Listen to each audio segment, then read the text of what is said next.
നമസ്കാരം, ഞാൻ മനോജ് നെടിയാക്കൽ. ഇന്നത്തെ റബ്ബർ ന്യൂസിലേക്ക് എല്ലാവർക്കും സ്വാഗതം. അതായത് 10/11/2025 തിങ്കളാഴ്ചത്തെ ന്യൂസാണ് ഇന്ന് ഞാൻ ഈ വീഡിയോയിലൂടെ പറയുന്നത്.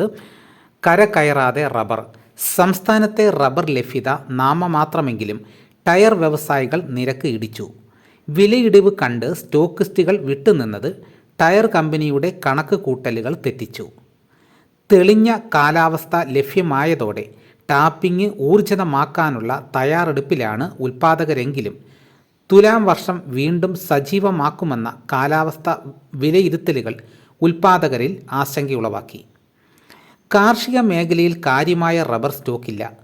4ാം ഗ്രേഡ് റബ്ബർ കിലോ 183 രൂപ വരെയും ഇടിഞ്ഞ ശേഷം 185 രൂപയിലാണ്.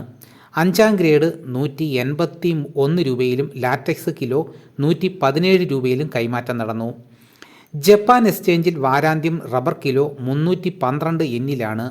ജനുവരി അവധി 314 യെന്നിലെ പ്രതിരോധം വാരമധ്യത്തിന് മുന്നേ തകർക്കാനായാൽ 325 യെന്നിലേക്ക് റബ്ബർ നീങ്ങും. ഈ അവസരത്തിൽ ഡോളറിന് മുന്നിൽ യെന്നിൻ്റെ മൂല്യത്തിൽ തളർച്ച നേരിട്ടാൽ വിദേശ നിക്ഷേപകരുടെ കരുത്തിൽ 336 മുതൽ 344 യെന്നിലേക്ക് കുതിക്കാനുള്ള സാധ്യതകളും തള്ളിക്കളയാനാവില്ല. അപ്പോൾ ഇതാണ് ഇന്നത്തെ റബ്ബർ ന്യൂസ്. ഇതോടുകൂടി വീഡിയോ ഇവിടെ പൂർണ്ണമാകുന്നു. എല്ലാവരും ഒന്ന് ലൈക്ക് ചെയ്ത് സപ്പോർട്ട് ചെയ്യണം. ലൈക്ക് ചെയ്ത് കഴിഞ്ഞാൽ ഹൈപ്പിലും കൂടെ ഒന്ന് ക്ലിക്ക് ചെയ്ത് സപ്പോർട്ട് ചെയ്യണം. നിങ്ങളുടെ അഭിപ്രായങ്ങൾ കമൻറ്റായി രേഖപ്പെടുത്തണം. ഉടനെ ഞാൻ എൻ്റെ മറുപടി തരുന്നതായിരിക്കും. മറ്റൊരു വീഡിയോ ആയിട്ട് ഉടനെ എത്താം. എല്ലാവർക്കും എൻ്റെ നന്ദി.